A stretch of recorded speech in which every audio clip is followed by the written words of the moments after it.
Tu sais, le cœur du rock'n'roll bat toujours. De plus en plus fort, il te rend sourd. Il te met le cœur au fond de la gorge, car le cœur du rock'n'roll bat encore. Johnny Hallyday.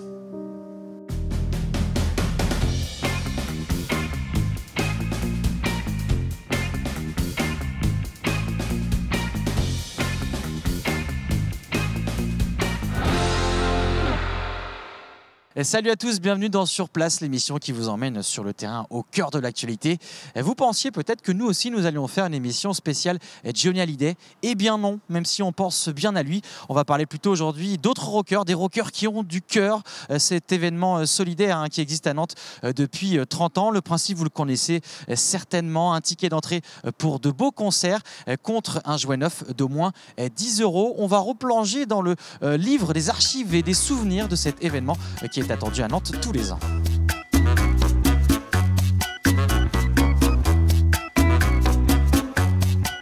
Laurent Charliot, bonjour. Bonjour. Vous êtes co-organisateur de ce bel événement, les Rockers ont du cœur, vous faites partie presque des historiques.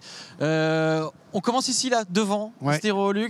Ouais. C'est un peu ici que la fête commence tous les ans avec une belle file d'attente et déjà de la bonne humeur. Ouais, l'histoire des Rockers, elle commence chaque année, elle commence là et puis elle va jusque là-bas très loin puisque chaque année on a une grande queue et en fait nous on mesure notre bonheur à la taille de la grande file d'attente avec tous ces gens qui viennent et il fait toujours un petit peu froid en général et en fait ils viennent avec leurs jouets et on voit et on peut pas s'empêcher Nico, Manu et moi de sortir et puis d'aller voir la taille de la file et c'est notre applaudimètre en fait quelque part. Oui, mais surtout que la fête commence ici. Il y a eu des fanfares, il y a eu des groupes qui ont joué ici. Il y aura un DJ cette année. C'est ça aussi, la musique est déjà là. Ouais, parce que les gens vont y passer un petit peu de temps quand même pour être sûrs de rentrer. Et en fait, eh bien, on leur a mis cette année Fakir, l'ancien clavier du groupe EV, donc un rocker nantais, qui va être là et puis qui va mettre du rock nantais principalement, et pour les faire patienter. Donc ouais, cette année encore, il y aura une animation dès la file d'attente.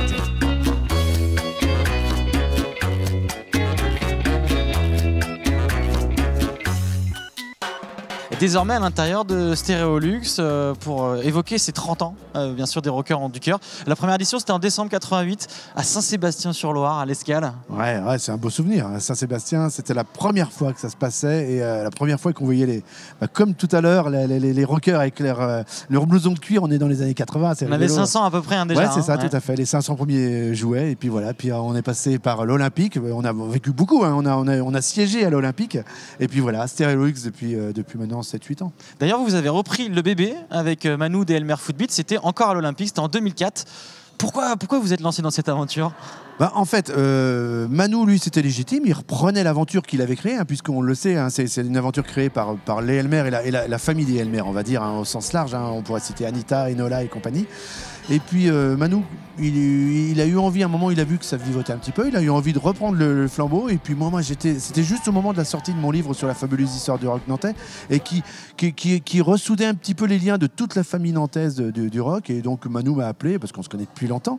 Et puis il m'a dit, écoute Lolo, on y va, on fait ça ensemble. Donc voilà, c'est comme ça qu'on s'est retrouvés à reprendre ce flambeau il y a une quinzaine d'années. Ouais. Justement, vous qui êtes spécialiste du rock nantais, cet événement, c'est aussi un événement important, j'allais dire, pour les groupes locaux, parce qu'on voit beaucoup de groupes locaux. Alors certes, il y a une programmation aussi nationale depuis quelques années, mais beaucoup de groupes locaux encore. Ouais, c'est le fil conducteur, c'est le fil rouge, c'est le fil d'Ariane, on appelle ça comme on veut, mais ouais, c'est important, c'est-à-dire qu'on a toujours voulu faire une place forte pour les groupes nantais. On a des groupes nationaux comme chaque année, on a eu Dionysos, Yodelis, c'est tous les nantais. Mais on a eu des groupes nationaux, mais le fil conducteur, ce sont les nantais. Alors des nantais parce qu'on a envie de voir les jeunes nantais venir à Stéréolux, les jeunes pousses nantaises, mais aussi et je pense que ce qui est très touchant, c'est de voir des groupes nantais se reformer pour l'événement. On a donné cette place à des possibles reformations de groupes nantais. Et vous avez un souvenir peut-être d'un groupe qui s'est reformé ici, un souvenir un peu marquant pour vous ? Oui, il y en a plein, c'est dur de choisir. Mais un grand plaisir, c'est quand les Picasso et Los Simios se sont formés, parce que Picasso et Los Simios, c'est vraiment un groupe emblématique, c'est un groupe complètement inconnu à l'échelle nantaise et nationale, mais c'est un groupe, ce qu'on appelle un groupe séminal. C'est un groupe qui a planté plein de graines à Nantes et qui a fait que Dominica et Philippe Catherine, ils font référence à Picasso et Los Simios. Et on a donné, il y a quelques années, l'occasion à des Nantais de voir ce que c'était Picasso et Los Simios, parce qu'ils n'ont jamais fait de disque. Donc ils se sont reformés. Pour moi, c'est un des grands souvenirs.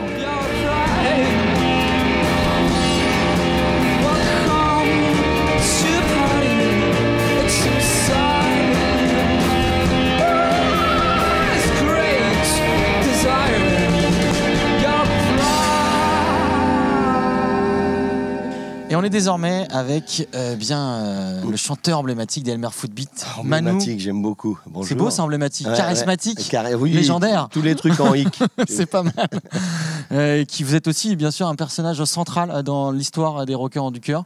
Vous l'avez repris personnellement en 2004, mais c'est lié finalement les Rockers du Cœur depuis 1988 avec les Elmer Footbeat. Oui. Parce qu'on est à l'origine de cet événement, puisque c'était la maman de Quelu qui avait parlé de ça à son fils, dit ce serait bien que vous organisiez un concert où les gens viennent avec un jouet pour les redistribuer aux enfants dont leurs parents peuvent pas, sont un peu gênés, on va dire, pour leur acheter des jouets. Donc on a dit oui, tiens, c'est une excellente idée. Et comme tout ce qu'on a fait, dès qu'une idée nous semble bonne, on se pose pas de questions, hop, on le fait.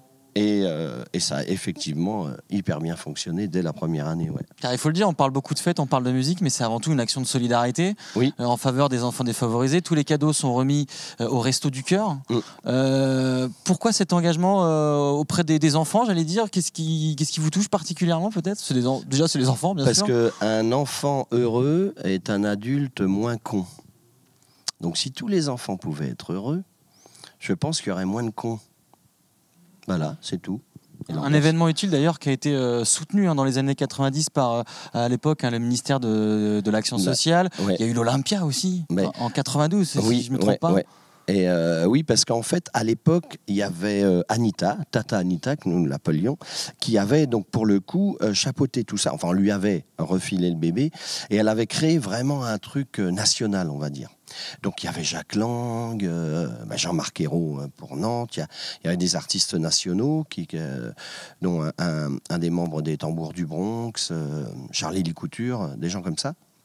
Et donc c'était devenu un événement national. Et on avait fait l'Olympia, effectivement, qui nous avait été prêté gracieusement pour l'occasion, c'est quand même pas banal, ce genre de salle offerte, et on avait eu des invités prestigieux, dont nous, Eddie Mitchell, qui était venu chanter une chanson avec nous, et chaque groupe avait son invité. Il y avait qui avait Charlie Licouture, évidemment, Jacques Higelin. Et donc c'était un gros événement. Ouais. Et justement, si on réouvre le cahier des archives comme ça, des souvenirs, est-ce qu'il y a un moment qui vous a particulièrement marqué dans ces 30 ans? Alors, il y a plusieurs choses évidemment, puis il y aura de quoi écrire un bouquin. La première édition était très drôle parce qu'on s'y attendait pas et c'était encore l'époque des punks avec les épingles à nourrice, les jeans déchirés, les crêtes. Et c'était drôle de voir cette file d'attente avec ce genre de public qui avait des nounours, des camions de pompiers, des jouets, quoi. Alors c'était drôle, c'était tellement bizarre. Et puis il y en a eu tellement d'autres. Nous, on a joué aussi à Nantes, qui a fait un buzz pas possible. C'est comme ça que c'est devenu national d'ailleurs. C'est suite à ça. Meurède, on avait le même éditeur qui était venu chanter avec nous à Saint-Sébastien. Et puis du coup, ça avait fait un tel buzz que l'année suivante, il y a eu de la demande, beaucoup de demandes. Et donc c'est devenu un événement national à ce moment-là. Mais il y a eu tellement de choses, notre duo avec Jeanne Chéral, les trianes déguisées en Père Noël, sur scène. Bon, il y a plein d'images en fait. Puis plein de petites images comme ça, mais assez fortes, quoi. Avec des artistes qui répondent toujours présents. Oui, sachant qu'ils savent dès le départ le contexte et que c'est gratuit, c'est bénévole, c'est machin. Donc si c'est oui, quoi. Mais c'est assez facile, hein, vraiment. Il n'y a pas à négocier, il n'y a pas à tortiller, machin. Et bien sûr, un événement aussi qui fonctionne avec des bénévoles en dehors des artistes qui sont également là. Bénévoles, ouais. Et un événement en plus qui a fait des petits en France, une quarantaine d'événements, les Rockers du Cœur, même en Belgique. Tout à fait. Plus on est nombreux, mieux c'est. Donc voilà, donc ça, tous les ans, ça grossit. Il y a une ville qui le fait. Et puis voilà. Merci beaucoup. Bonne soirée le 7 décembre. Oui, c'est ça. À bientôt. Venez nombreuses. Ce que j'aime chez Daniela, c'est que l'on peut y mettre les doigts. Elle est toujours d'accord pour me prêter son corps.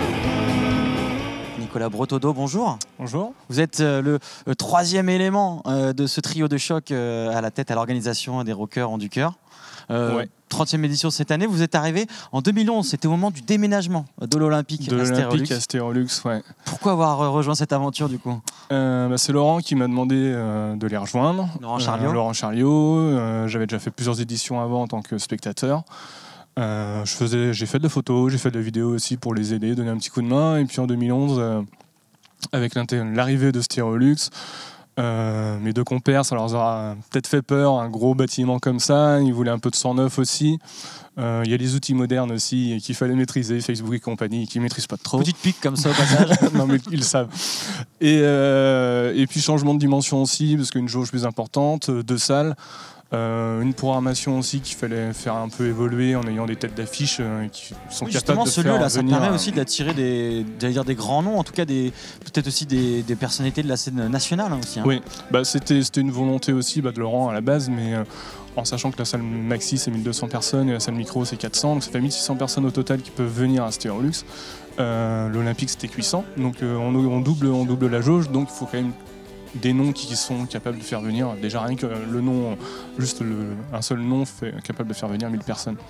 Et donc ce déménagement, finalement le public a totalement suivi, hein. Il n'y a pas eu de grosses difficultés finalement à faire venir le public ici, bien au Non, contraire. parce qu'il y a un public d'habitués qui vient chaque année, peu importe la programmation, ils vont venir. Ils savent qu'il y a une bonne ambiance, c'est la fête, hein, clairement c'est la fête.